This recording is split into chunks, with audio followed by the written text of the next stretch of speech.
Hello, my name is Michael Palmer, CEO and founder of Code Red Education. We are a complete computer science curriculum for grades K through 12, allowing schools to easily and effectively implement rigorous computer science and coding education into their programs across a wide variety of subject areas. So I'd like to thank you for taking the time to hear what we can offer to your school and your district. I'd like to get started just telling you a little bit about our history and how we ended up getting started. So one of the things I'm proudest about Code Red is we're a company built by teachers for teachers. Everyone on our staff, including myself, has been a classroom teacher. I myself have been a classroom teacher for 13 years.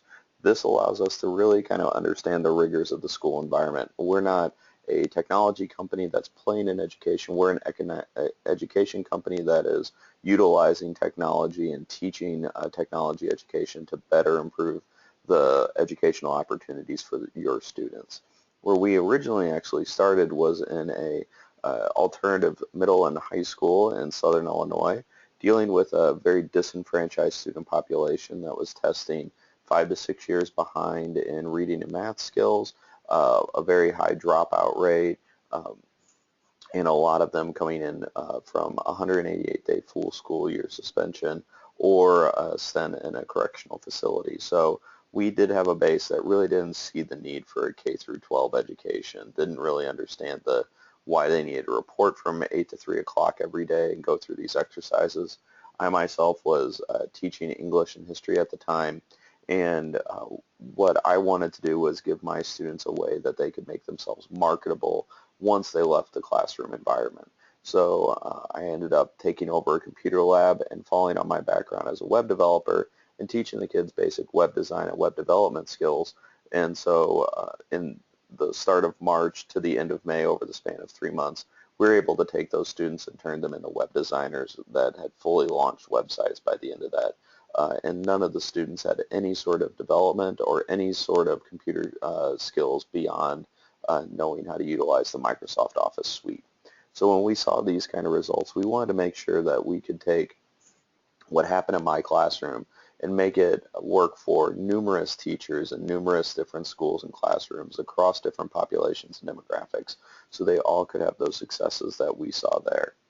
And part of the reason is that if we look at our current situation, both economically and in the education space, we see that we need a great change when it comes to computer science.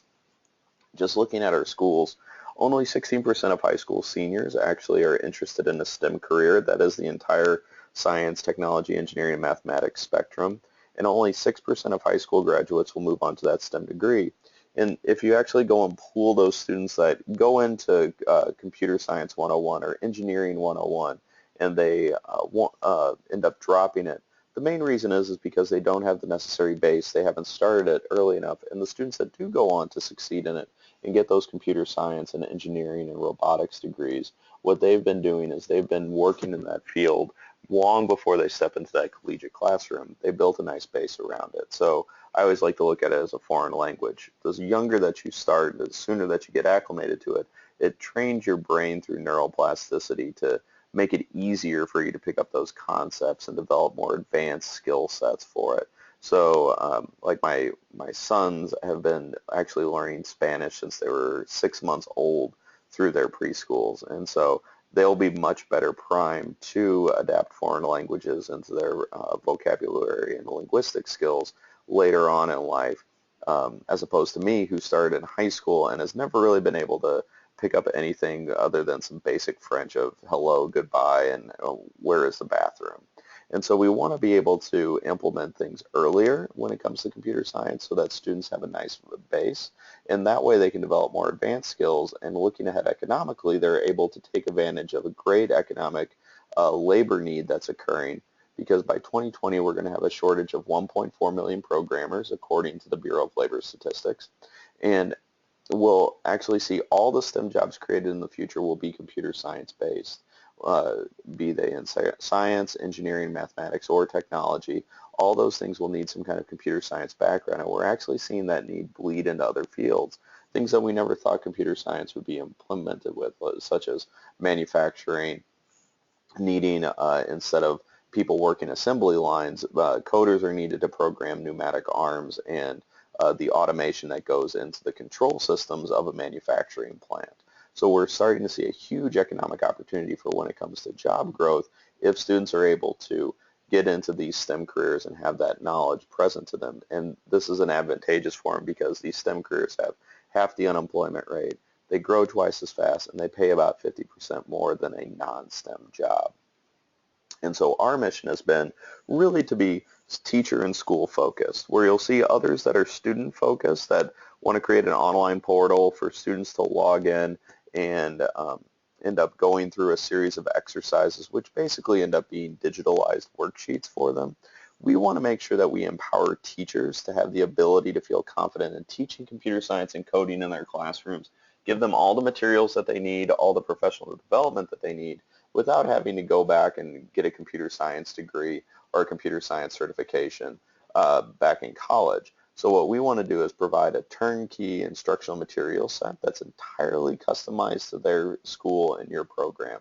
So if you want to run a program that meets once a week for an hour, or if you want to have students to have multiple hours of exposure every week, or if you want to run numerous different classes, be they in coding, web design, game design, mobile app creation, or just introduction to computer science, we want to make sure that we can provide that approach and make things fit to your schedule, to your rigor, to your grade levels, so that students can be successful, your teachers can have innovative instruction in their classroom, and we can move forward from there. The other thing that we want to provide is continuous professional development opportunities so that we can help teachers feel comfortable in approaching this, that they can build things, that they can grow with their classrooms, and they can really help make it their own, and that they can continue to provide that engaging environment for students so that their students can maximize the opportunities.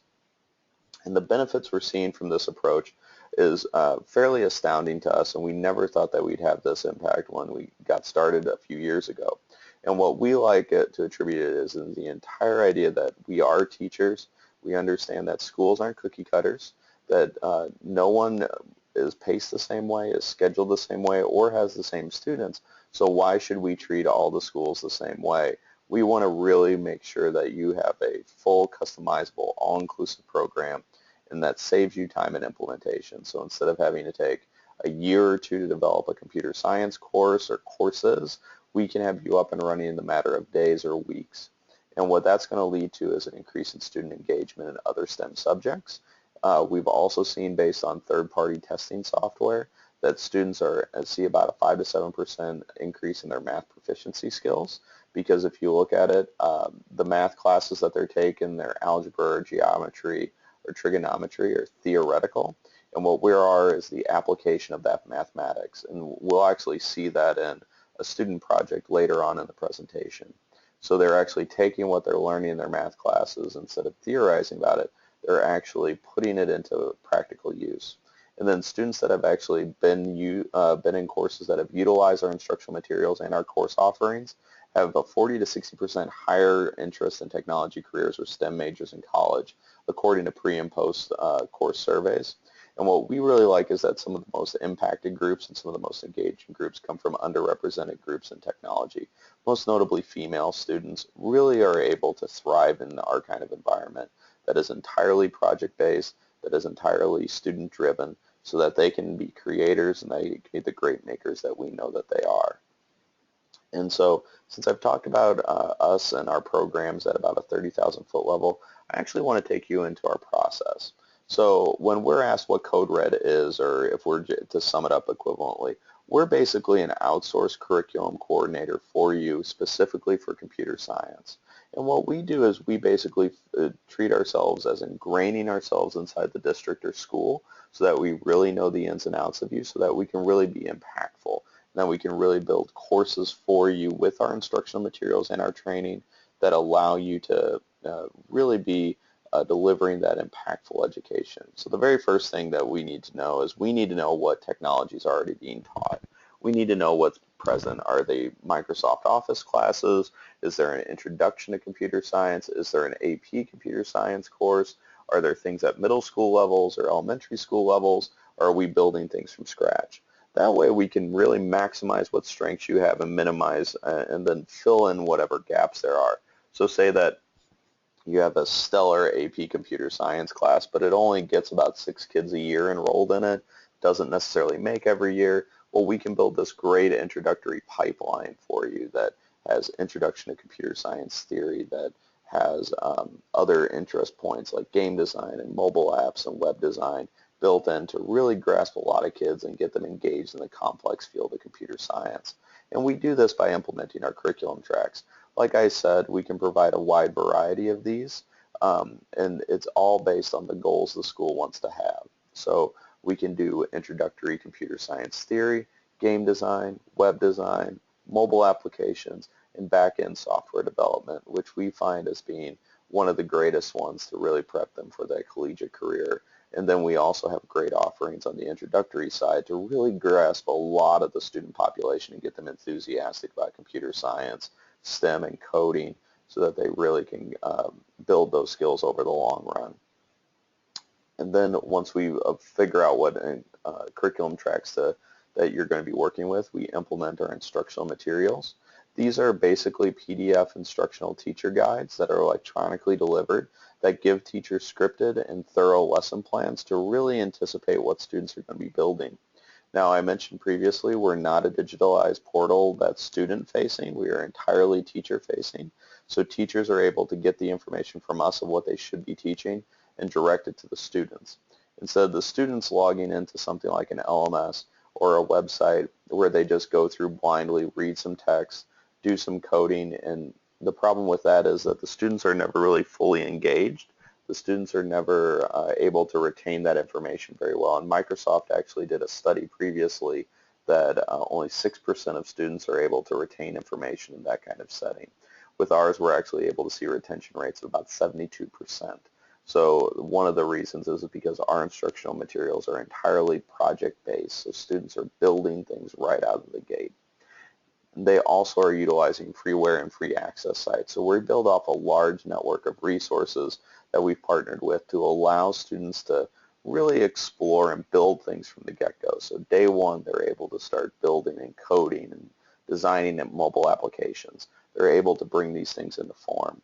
And then the last step is that once we have all these things set up for you, we've gone through, reviewed your technology, we've implemented curriculum tracks, we've given teachers their instructional materials, we've set up all the freeware and the free access with district IT or the school's IT department. Then we conduct our professional development. We do an initial setup session, which is a way to get teachers acclimated to the environment that they're going to be, cover teaching strategies in a project-based classroom, go through some coding exercises so they feel comfortable with it, go through the instructional materials, and also our long-term plan for their course of how it's properly sequenced and how they'll flow through the materials.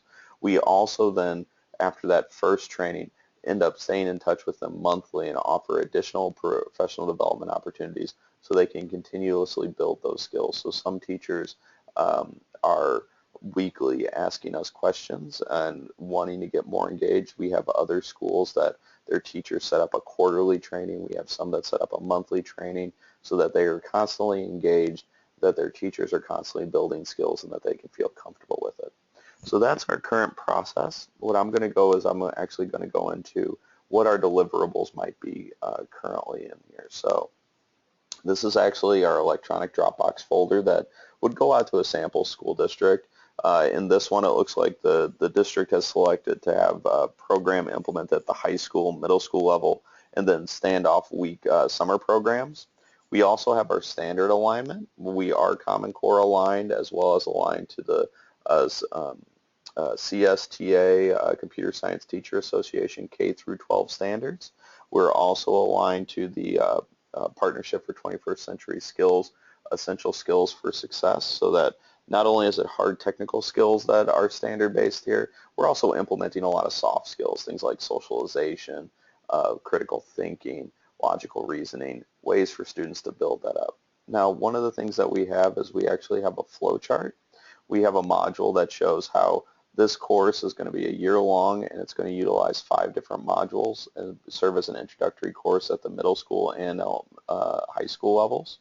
We want to make sure that the teacher knows how to pace through so that they know what they're going to be teaching in what sequence so that they feel engaged and that they know how to build those skills over time. So if we go back to our flow chart, what we'll see is we have a little bit of introductory computer science theory, get them that good base of algorithm construction and mental mapping, critical reasoning, then move them into something interest-based like game design, get them understanding and really engaged in computer science, have something simple like Scratch Lego block materials, or simple Unity games or other easy games to get them involved in, to design out, think of user experiences. We also would then build into, say, something like web design, which would do user experience, but it would also be a nice, easy way to get them introduced into some hard code with HTML so that when we do Android mobile apps and coding, they're familiar with syntax and kind of typing out computer code, so they know how it's formatted. They know that it's its own little language, that it's its own way of doing things. Then if we actually go into our materials, let's say our high school folder, and then we go into our instructional materials, if we go into like our web design materials, you'll see that we have that HTML module here, but then if we go back into it, we also have the other tracks of our introductory theory, our game design, our coding, and our web design as well with our mobile apps. And if we go into our coding, we can look and we can see all the different languages that are options. So we actually give usually more information than what's actually needed. That way, if teachers are moving quicker or they need to switch subject areas because something's not working, they're prepared, and we can do an additional training there. Now, if we actually go into one of our modules, let's say we go into our, let's go into our basic module. So this is basic computer language, not basic as an introductory. It is an introductory language though, but basic in all caps. It's one of your foundational languages off the Apple II. We see it as an easy stepping stone. And what we end up doing is we provide a simple guide that allows teachers to understand our design philosophy, our principles of teaching, and then any assessment rubrics that are present. So when the students deliver their projects, the teachers can completely customize their rubrics. Now we do have things like going over some introductory content, but right away the students are doing things like learning binary in the lesson 3. We're going through and actually creating our own programs by lesson 5. And what you'll see is that by the end of the first week, the students will actually have created their own software program. So very quickly, and then in other programs, it's on day 1 where they actually create their first mobile app, or they launch a website, or they create a game or an animation or something that gets them really engaged in building product right out of the way. So if you'll notice, all our lessons have the same format where we basically sequence them. We provide a suggested duration where we assume a 50-minute class. So this might take 2 days, but it might take some teachers 1. It might take some 3. What we do is we provide that fluidity so that if it takes longer, we can always go in and pull stuff out for the teacher. If it's going quicker, we always have that extra material in there so we can always implement something new. We provide guided objectives. We provide resources that are needed, and then a very thorough scripted activity that's laid through. And if you'll notice here, when we have this line of input equals amount, that's the actual code that students will be entering. You can actually see down here is the actual code that the students will be typing out. And when you're looking at those digitalized portions, those programs where the students just log into a website and they read a bit of text and they program on their own and the teacher really has no reflection on it.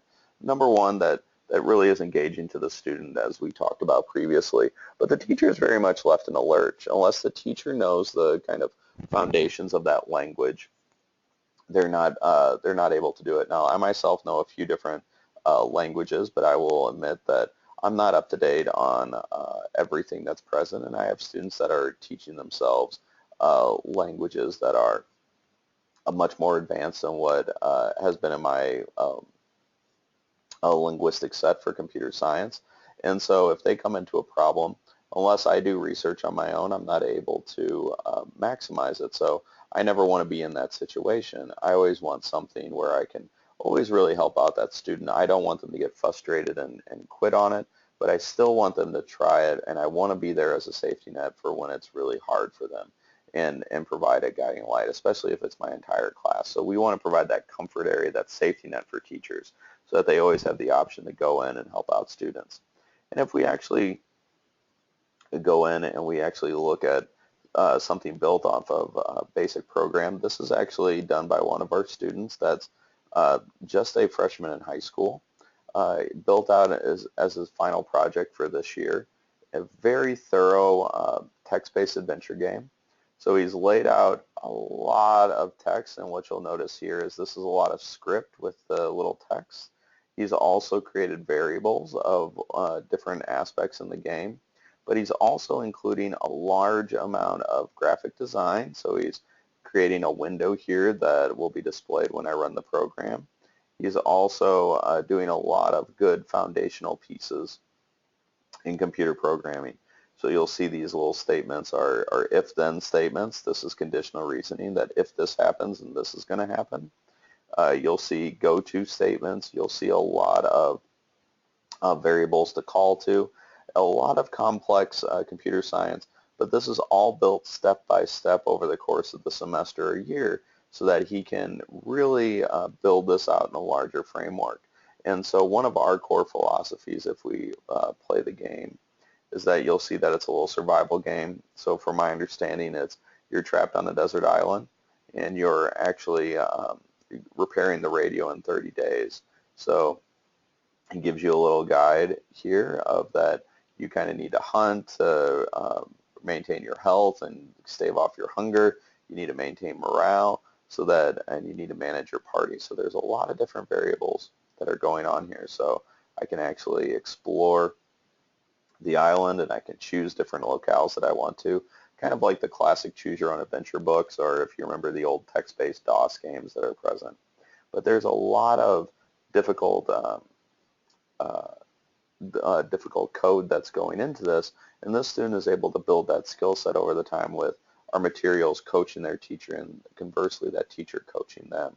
So we have a base philosophy, though, of assuming strength in students, so that they will be able to go and do great things if we just let them flourish, build the things that are interesting to them, let their passions drive them.